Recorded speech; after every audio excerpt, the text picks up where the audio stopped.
If you're in the market for any CRM systems or MarTech suites, you need to know which are the leading options. That's what we have discussed in this video. So let's dive in.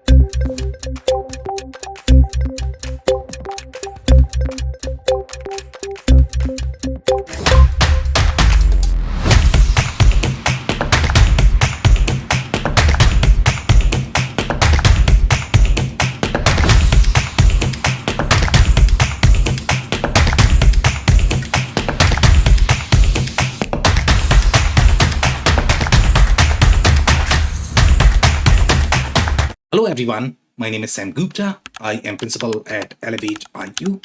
Elevate IQ is the independent digital transformation consulting firm. We help our clients with the enterprise digital transformation strategy, enterprise technology selection, as well as change management. On that note, let's go back to today's topic, which is going to be top 10 CRM systems in 2025. Before we look at the list, we are going to look at several layers. How we compile this data, how we assess these systems, and the layers that you need to be looking at when analyzing these systems. And we are going to review each of these systems and touch on these layers where each of the product is positioned. Each of the vendor as well as the systems have very unique position in the market. Most of the customers, they don't necessarily know how to analyze that. They don't necessarily understand the differences. When you are going to look at the marketing material, they are going to come across as very similar. But once you have started either implementing them, using them, then only you are going to run into challenges. Now, overall, from the CRM market perspective, you are going to find two categories of systems. And in this particular case, we are looking at the product itself, the CRM product, not necessarily the companies that are supporting these systems. And then we are looking at just the best of breed CRM suite. We are not looking at just the CRM module of an ERP. They generally don't rank on this particular list. For this particular list, we are looking at companies of all sizes and industries. Sometimes based on the size as well as the industries, the processes are going to be so different that this list might not make any sense. In general, our recommendation to our customers is that you should always hire a consulting firm that can help you with the selection process, because this does require analysis of your requirements in terms of the kind of key priorities that you are going to have, and assess that against any of the products that we have on the market. But let's say if you cannot afford that, then obviously you don't have a choice, and then you need to utilize a list such as this. Even for our list, our recommendation is going to be go for the most specific list that you can find.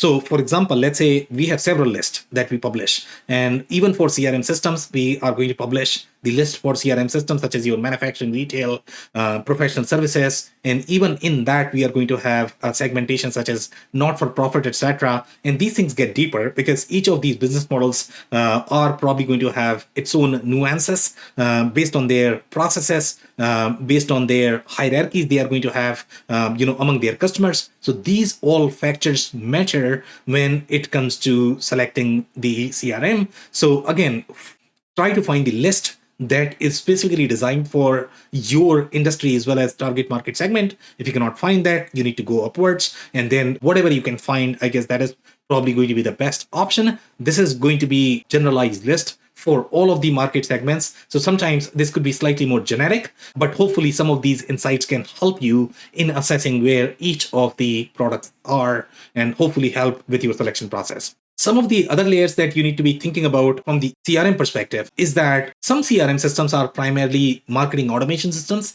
In general, the data model of those marketing automation systems was never as detailed to be able to support the operational processes of many different industries. And when I say operational processes, I'm not necessarily referring to the actual operations or financial operations. I'm talking about customer facing operations. This is going to be just the your sales, marketing, customer service. All of those touches are going to have your operational workflows as well. The kind of business objects that you are going to require in each industries are going to differ substantially. So sometimes these marketing automation systems do really well from the upstream marketing perspective, but they are not as detailed from the downstream marketing perspective. So that is going to be one layer that we are going to be utilizing as part of this review. Prescriptive model versus the customizable. So 90% of the CRM systems that we have on the list, they are very prescriptive.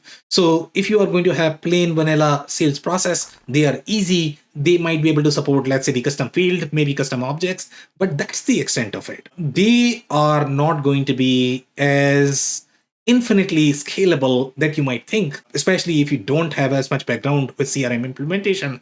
Your assumptions are going to be that you are looking for a system that can produce any report, that can produce any data, but that's not how the large majority of the CRM systems work. You still need to analyze in terms of which data you are trying to get from the CRM systems and where that data is going to come from, whether you have those hierarchies established inside the CRM system. And if you don't have that, then most likely you are going to have challenges in getting that data. And if you do have those layers, then sometimes that does become slightly more difficult to be able to input that data. So sometimes what people are going to say that, you know what, I'm looking for easy to use, but at the same time, I also need the data that I'm looking for. And these two are two conflicting perspectives. They don't line up with each other. So that is something you need to keep in mind when you are analyzing, okay, what is your priority right now? Are you looking for more of the easy to use system and you don't care as much for data integrity? If that is your priority, then we have different systems. If your priority is going to be really these scalable layers to be able to support many different business objects, layers, etc., then you need to invest a lot more in your implementation, training, etc. It's going to be slightly more difficult to work with.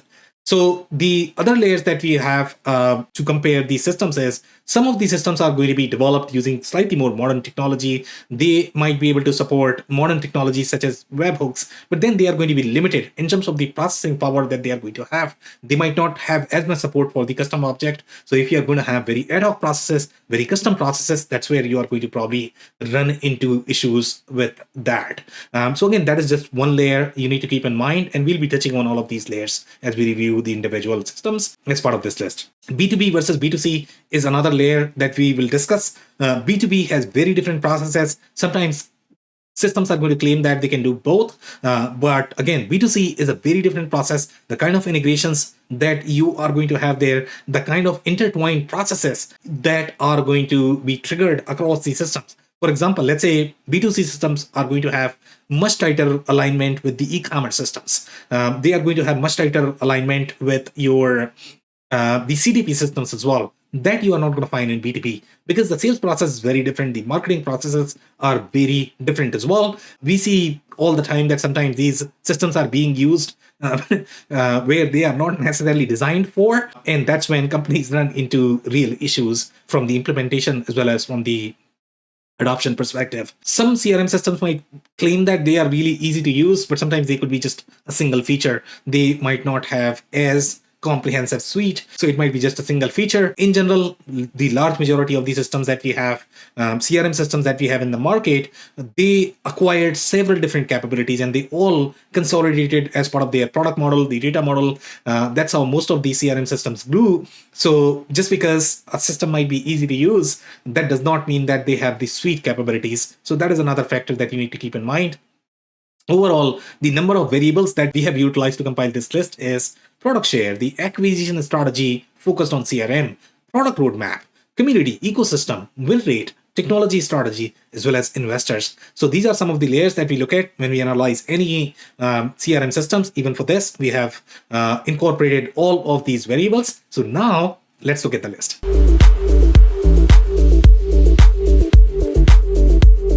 Number 10 on our list is Oracle CX Cloud. And Oracle CX Cloud is a very enterprise grade product. 90% of the CRM systems that might claim that they are really easy to use, but they don't necessarily have those enterprise grade capabilities. In general, when you are going to be much larger organization, and when I say larger, meaning Fortune 100, Fortune 500, these organizations are very different. The kind of capabilities that they are going to require in terms of their planning, even their sales planning is going to be very different. The way they are going to structure their territory, the kind of approval processes that they are going to have, they are going to be very different. Even for content promotion, you are going to have very different approval workflows that might not be relevant for the small and mid-sized organizations that are going to be lean, nimble, etc.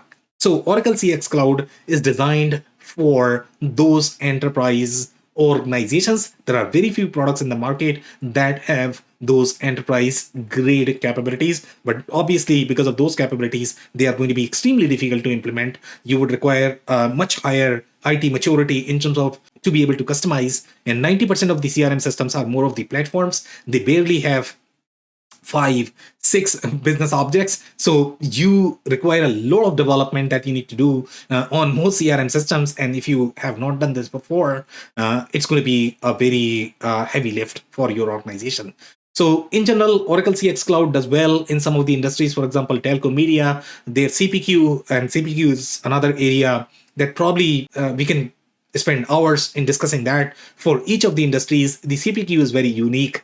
And when you are going to have CPQ included as part of your CRM suite, it's not going to work for every single industry. So the CPQ that Oracle has, it is designed for slightly more telco, media, B2C centric organizations, but these B2C centric organizations are going to be much larger. From the marketing automation perspective, they have 2 marketing automation products as part of their portfolio. They have one for B2B and B2C. And that's why the enterprise grade products, they will be able to support many different business models from many different perspectives. And that's where Oracle CX Cloud is really strong. Some of the strengths to keep in mind from the Oracle CX Cloud perspective is that they have the majority of the buckets that any of the large CRM vendors are going to have. That is going to be your sales cloud, marketing cloud, customer service cloud, field service processes. All of those are going to be supported as part of Oracle CX Cloud as well. They are really strong in the marketing automation as well as the ad spend tracking. And this is going to be friendlier for media companies. They do a lot more work from the ad spend tracking perspective. So again, for media, telco, etc., Oracle CX Cloud is probably going to be a better fit. Then they also have some very unique capabilities. For example, the content and centralized asset management. Now, based on the newer technologies in the market, for example, let's say if you look at Mondaycom, Airtable. Now, these technologies are so easy to use and incorporate. So the digital asset management space is going to change. But generally, when you are sort of trying to centralize the security workflow across many different applications, that could be a risk in a lot of organizations which have to go through the regulatory processes. And that is going to be your financial services, life sciences industries. In these industries, even the content that you are going to publish on these websites, or let's say if you are distributing data on email, that has to go through many different series of approvals that might not be supported in the smaller software that might be easier to use. So that's where for these processes, Oracle CX Cloud is probably going to be a better fit. The final strength that we have is the whole integration with the enterprise grade CPQ as well as the sales performance management is going to be far friendlier with Oracle CX Cloud. The limitations that you need to keep in mind from the Oracle CX Cloud perspective is the UI is probably not going to be as modern as some of the other newer platforms that we have on the list. And it's probably not going to be as strong for B2B as well as for the post-sales activities from the CX perspective, but then they have their ERP that is going to be tightly integrated with this. So again, Oracle CX Cloud is probably not going to be a great fit for that. Also, even though it is going to have far more processes from the approval perspective, but you look at the, for example, let's say if you want to utilize this on other geos, for example, Europe, they are going to have GDPR compliant processes. So SAP C4 HANA is going to have far more detailed capabilities in terms of the way they are structuring their data model, and they are allowing the control for the individual user to be able to manage their own permissions. Some of those capabilities might not be there with the Oracle CX Cloud, even though it is the enterprise grade product. So those are some of the limitations, and that's number 10.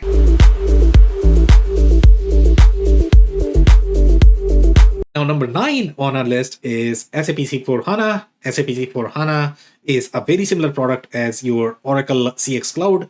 In general, SAP C4 HANA is going to be very enterprise grade. For the most part, let's say if you have to customize your sales process and you are looking for very customizable platform, that's where your SAP C4 HANA is going to be a great fit. It's going to be very similar to your SAP C4 HANA, Oracle CX Cloud, Microsoft Dynamics, Customer Insights, as well as the CRM that they have. That is going to be very enterprise grade. And Salesforce, probably those 4 platforms are going to be very enterprise grade in general for very highly customizable enterprise processes. And then the strengths that you're looking at from the SAP C4 HANA perspective is the integration with their products such as your customer data cloud as well as Gigya. It's going to be far stronger in general from that perspective. And then the limitations that you're looking at from the SAP C4 HANA perspective is the marketing automation offering is probably not going to be as strong. The integration is going to be tight with SAP products, as well as the complexity of the solution. Again, this is a very enterprise grade product, so it might not be as friendly for SMBs that might be limited on their consulting implementation budget. So that is something to keep in mind, and that's number 9.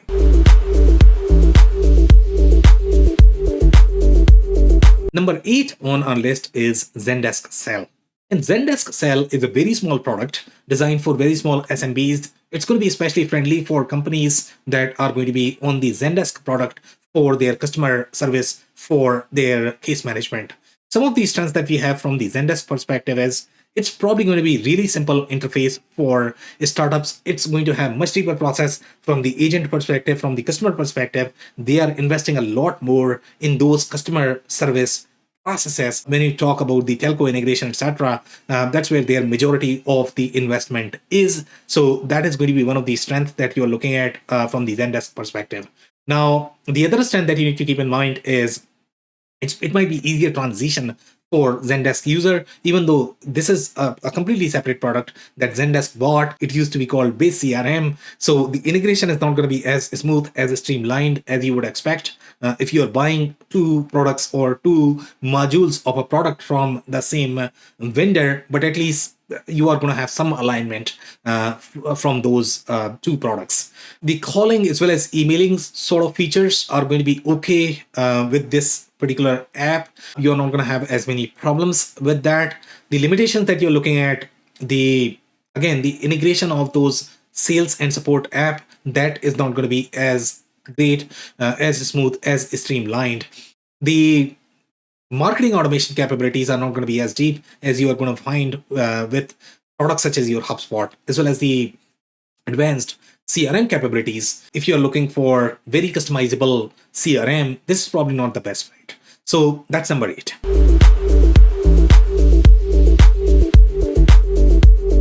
Now, number 7 on our list is Monday.com. And Monday.com is a platform. Monday.com can be used as a CRM as well, but that is going to require a lot more consulting help in general with the product. The CRM processes might not be as built as you are going to find with the other products. So you will be investing a lot more with consulting. In general, the way the data model is designed from the Monday.com perspective, it's very fragmented, across different sheets. You can consolidate that, you can get data, but from the process integration perspective, the data model is not integrated. So if you're looking for any sort of process control, that's where you are going to run into issues. Even though you can make calls, you can get data from one business object to the next, but again, the integration is very limited, and that you are going to find with slightly with the CRMs that are going to be designed for CRM workflows. They are going to have the native enablement of these processes as part of the CRM. The strengths that you're looking at from the Monday.com perspective is it's going to be customizable. So you can model any process that you like because it's essentially a spreadsheet, but then you are not going to have as much control if your users are not going to input the right data. And when you are moving that data from one process step to the next, you are going to run into challenges, even though you can create the validations. But again, you are putting a lot of work, which might be available or included with a lot of different CRM systems that we have on this list. Some of the other strengths that you're looking at, overall, the automated actions, the integration with the other apps, that is going to be possible. Monday.com does have very strong ecosystem of different apps. The integration platform is very mature as well. So that's going to be another strength. Then the final strength that we have is for industries. Let's say if you're looking at real estate or not-for-profit, in general, these industries are going to have very ad hoc operational processes. They require very fluid structure. They are always changing from the CRM perspective.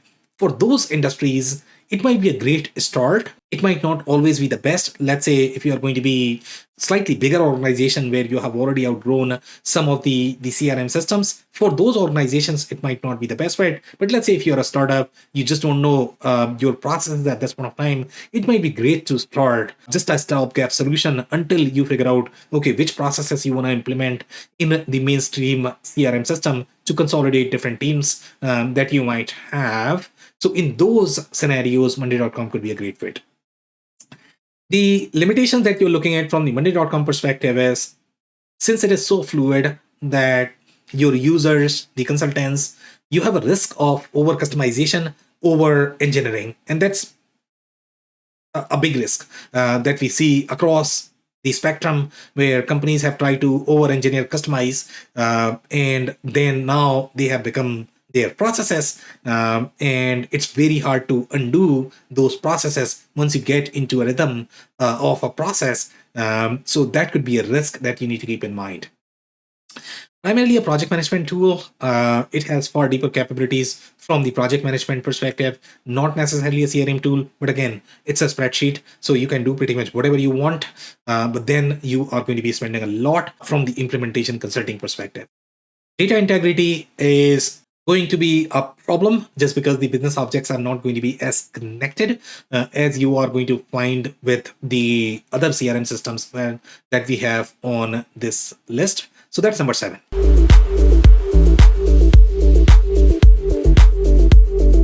Number 6 on our list is Sugar CRM. And Sugar CRM has very unique layers as part of its model. For the most part, Sugar CRM does really well in slightly more industrial spaces. In those industrial spaces, the amount of operational capabilities that you are going to require from the CPQ perspective, from the estimation quoting, the amount of financial data that you need to bring in your CRM system is going to be at a different level. So those industrial companies require very different capabilities. They require much tighter alignment with the e-commerce system. They require much tighter alignment with the ERP system. So those industrial companies are uniquely different. Sugar CRM also has some more unique layers. For example, let's say if you are going to be very subscription centric industries, and that is going to be your IT, financial services, etc. Some of these subscription centric capabilities require very tight collaboration, embeddedness in your data as well as process model. So let's say if you are going to buy two different components, let's say you buy Zora for your subscription based offerings, and then you're going to have Salesforce for your CRM. Marrying them together could be a challenge, even though they are very tightly integrated, but still they are coming from two different vendors. They have their own sort of product life cycle. So that could be a challenge. And that's where Sugar CRM is going to provide much easier alignment because they are natively baked, natively supported by the vendor itself. So if you are going to be in these spaces, Sugar CRM should be the option that you should be evaluating. Also, Sugar CRM has another strength, more for the cost sensitive organizations, the way their pricing, etc., is designed. Sometimes these tools, for example, let's say if you go to HubSpot or Salesforce, they could be prohibitively expensive, especially if you're doing a lot of marketing, etc. Sending tons of emails. Sugar CRM may have slightly friendlier licensing and pricing model as well. For that, the kind of tiers they are going to have, they are not as expensive as what you are going to find with HubSpot. The limitations that you're looking at from the Sugar CRM perspective is the interface has been designed, it's modern. The newer product, if you look at, it's as good as any other products that we have in the market, but some of these screens are still going to be legacy. So that is something you need to keep in mind. It's not a big problem. This is a similar problem that you are going to find even with Microsoft. For the most part, the majority of these screens have been re-architected using cloud native technologies. But let's say if you go to some of the admin screens, it might still have that legacy feeling. So that is something to keep in mind if that is going to be a problem for you. Integration ecosystem, even though they have been trying to get a lot of different apps in their ecosystem, it's just not as developed as your Salesforce or HubSpot. But depending upon how many different options you need, if you don't require as much external integration, then Sugar CRM could be a great fit. It's probably not going to be as strong from the upstream marketing ecosystem perspective. For example, let's say if you look at HubSpot, HubSpot does really well in integrating with many different upstream marketing platforms, or if you're looking for that the whole CMS traceability of your pre-sales processes, That's where HubSpot is really strong. That may be a challenge with Sugar CRM. And for the most part, you would probably require another marketing automation platform. But let's say if you are the industrial company, you are not necessarily as strong in those upstream marketing processes. In those cases, Sugar CRM could be a great fit. So that's number 6.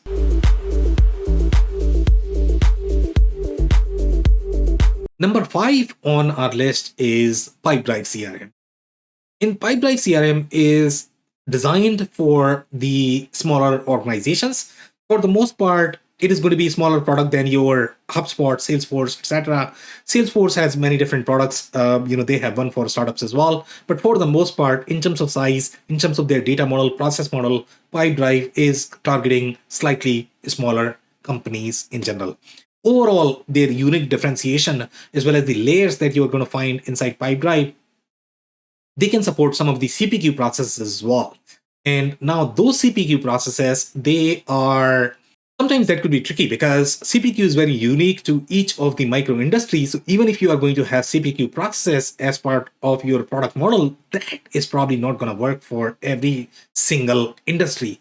So that's why a lot of CRM systems don't necessarily include the CPQ. For example, let's say if you look at HubSpot or Salesforce, they are trying to create slightly more generalized platform. And then for each of the industries, you are probably going to find several different CPQ options if they are going to be integrated there. If not, then you need to sort of customize the core platform. With Pipedrive, you're sort of tight coupling with those CPQ processes. So let's say if you are going to be in industries, for example, let's say if you are a startup and you have very simple estimation billing process, in those cases, you might be okay in managing with Pipedrive. Obviously, the billing, when I say I'm not talking about ERP-centric billing, but this is just the customer-facing aspect of the billing invoicing. Some of those processes can be supported as part of Pipedrive, depending upon the architecture that you want to build. The other unique differentiation with Pipedrive is they also have the document-centric processes supported. So for example, let's say if you're looking for those alerts from the document opening perspective, let's say if you send a proposal to anybody and then you want to know, okay, what have they done? And if you want to take any sort of action based on that, these processes might be trickier with the other products if they are relying on a third-party product. With Pipedrive, they have this as part of their native offering itself. Pipedrive also has made one acquisition from the data perspective. So now they are able to provide a lot more automated data flows. HubSpot has just acquired that data company, so they are slightly late in the game with respect to the data-driven workflows. But for the most part, other ecosystems, for example, Salesforce, they are going to rely on other data platforms. For example, if you talk about Zoom Info, etc., they are probably going to rely on that, but they are not going to have as intertwined sales and marketing workflows, especially when you are looking at the autonomous targeting for the prospects as well, for the targeting as well as for the marketing automation. So these are some of the strengths to keep in mind from the Pipedrive CRM perspective. The other strength that we have for Pipedrive CRM is even though it is a small product, it does have workflow automation capabilities. But again, pay attention to each of the objects, how many layers they have, and it's a very small product. So the capabilities are going to be much lower than HubSpot, and that's why HubSpot is far more expensive in general. But they do have workflow automation capabilities that you might not find with these smaller products. The look and feel is very similar to HubSpot, so that could be a plus. Let's say if you have used HubSpot in the past and now you want to move away from HubSpot either because it's not working or the pricing is too expensive for you and you're looking for slightly simpler solution. If that is the case, then Pipedrive could be a great fit. And in those cases, at least the look and feel is going to be similar. And because of that, you are not going to have as much adoption risk. Easy customization of reports and goal setting. So goal setting is going to be unique layer as well. Again, depending upon how big you are, do you really use that? For smaller organizations, goal setting is not probably going to be their priority. But again, depending upon how your sales organization is structured. Some of the limitations to keep in mind is their data structure is going to be weaker compared to HubSpot. Even HubSpot is very limited for the custom processes. So again, you are looking at very fixed, rigid processes that are not going to be as customizable, especially if you are going to be in an industry such as your not-for-profit real estate. That's where you have majority of the challenges. If you are going to be, let's say, manufacturing company or retail company, you might not have as many challenges because they go through the very similar sales cycle. And then you have the data import export. We have heard some challenges there. Some users have reported that. And then it's not necessarily suitable for the larger organizations. So that's going to be another challenge. And that's number 5.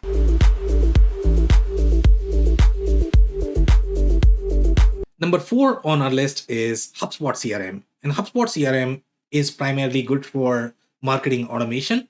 It does have the CRM component. It has all of the layers that a mainstream CRM is going to have.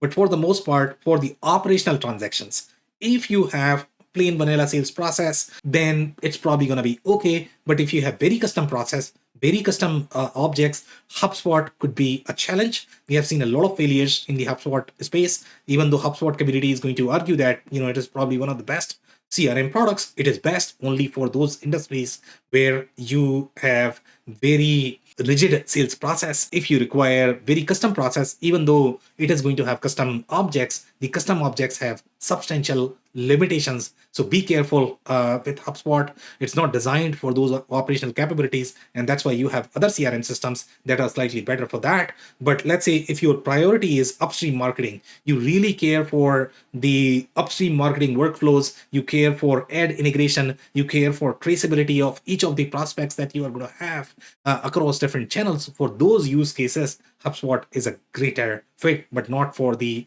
downstream operational sales and operational transactions that are going to be relevant in many different industries. The strengths that you're looking at from the HubSpot perspective is marketing automation, omni-channel tracking. The CMS is one of the most robust that we have in the market. So if you look for the synergy of CMS plus CRM, then HubSpot is a great fit there. But they also have a lot of limitations in their forms and the way your process is going to be modeled from your form to form. So again, do POCs, assess whether that is going to work or not before you sign any sort of long-term contract with HubSpot, because you might run into challenges there. The other limitations that we have from the HubSpot perspective, if you are very deep into sales compensation planning, territory planning, etc., then HubSpot is probably not going to be the best fit. That's where if you have very, very organized sales organization and you're looking for all of those processes, then you probably should be looking at something else.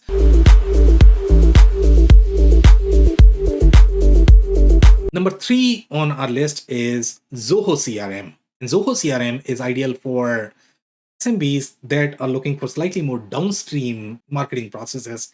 So compared to HubSpot, HubSpot is really good at the upstream centric processes. Zoho is really good at those downstream processes, and that's where your Salesforce is really strong as well. So Zoho is probably going to be a better fit for those processes, but then Zoho is going to have many limitations on their data model as well. So be careful. If you're looking for very highly customizable platform, you still need to assess, okay, what kind of limitations you are going to have.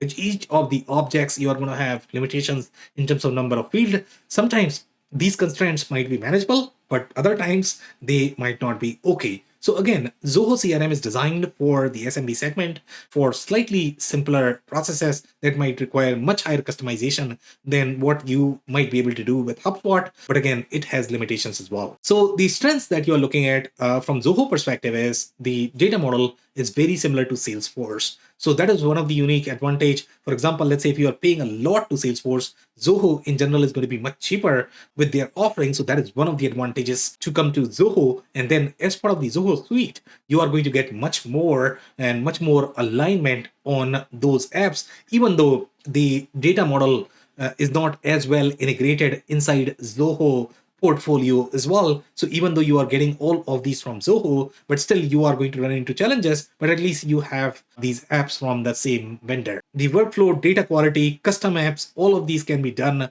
from the Zoho portfolio perspective. They have much richer offering compared to other CRM vendors and that's why it has been proven in a lot of different mid-market organizations, upper mid-market organizations, they are able to manage with Zoho just because of this flexibility. The limitations that you're looking at from the Zoho perspective is Zoho is not going to have as robust ecosystem as you are going to find with HubSpot or Salesforce. And sometimes those integration could be very expensive. So you are looking at a lot more consulting budget, implementation budget, maintenance budget over the long term if you are going to be using your best of breed tools, not all the tools from the Zoho portfolio.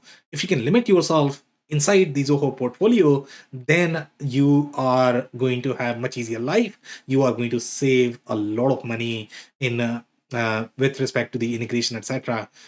Because for the most part, Zoho products are going to be better at communicating with each other. Other limitations that we have from the Zoho perspective is their data centers don't necessarily communicate with each other. So if you are going to have a CRM workload that is spread across many different countries, and you might have regulations, for example, from the CPQ perspective, that you need to go through different regulation. Sometimes you cannot share data among those data centers as well, but you still want to have synergy. You still want to have the consolidated footprint from the sales planning perspective. If you want to have that, that could be a challenge with Zoho CRM. It is not designed for those global workloads. So that's number 3.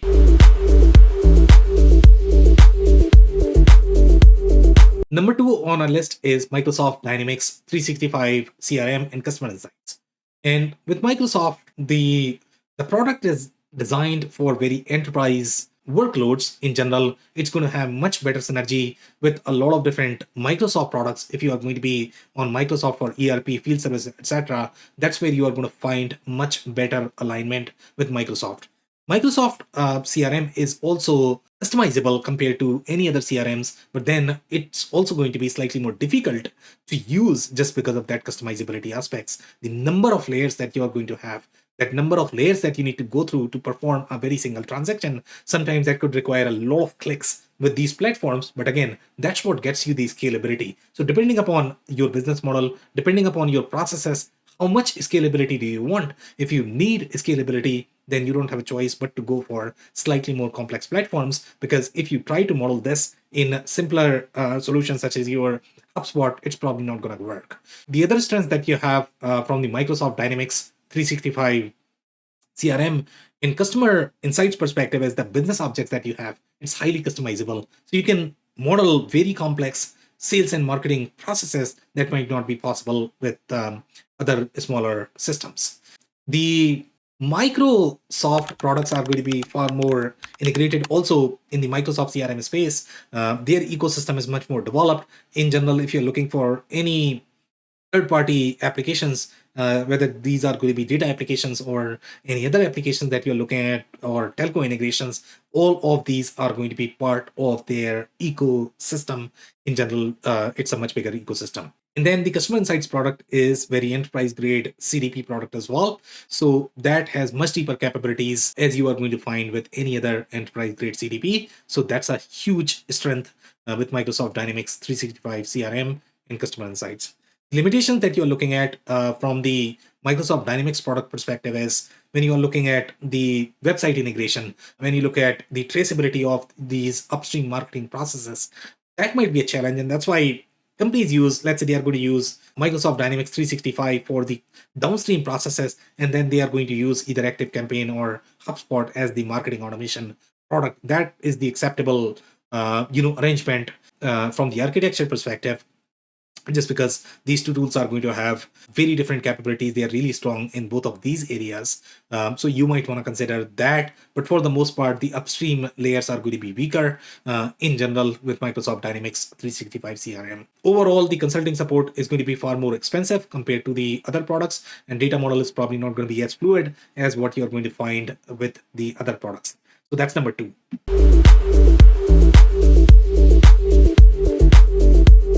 Now, number 1 on our list is Salesforce CRM. And the reason why Salesforce is so powerful is because number 1, their ecosystem, and number 2, their customizability.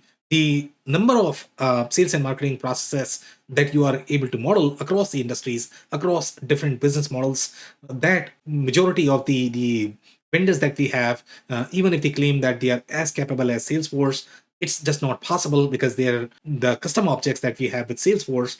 They have designed far more enterprise grade applications, including ERP. There are ERP systems that are prevalent in the Salesforce ecosystem. So that's where Salesforce is really powerful. When you have to model these complex processes, that's not going to be your plain vanilla sales process. If you have that, then any of these CRM systems could work. But if you are going to be off from that, you are looking for very unique ad hoc processes, that's where you need to find slightly more enterprise grade product, and that's where Salesforce CRM is really strong. So some of these trends from the Salesforce perspective is the robust data model for varied CRM needs, specialized capabilities for very industry specific scenarios. Telco, media, insurance, financial services, banking, these are some of the industries that they have business objects flavored. But again, those business objects could be fairly limited as well. Sometimes you might run into challenges in customizing those too.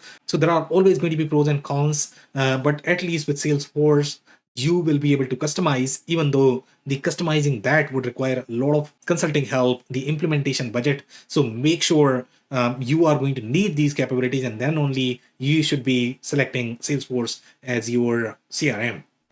And overall portfolio as well as the ecosystem is much richer with Salesforce. The limitations that you need to keep in mind with Salesforce is the cost. It gets very expensive from the consulting perspective, from the licensing, from the perspective. So you definitely need to keep that in mind.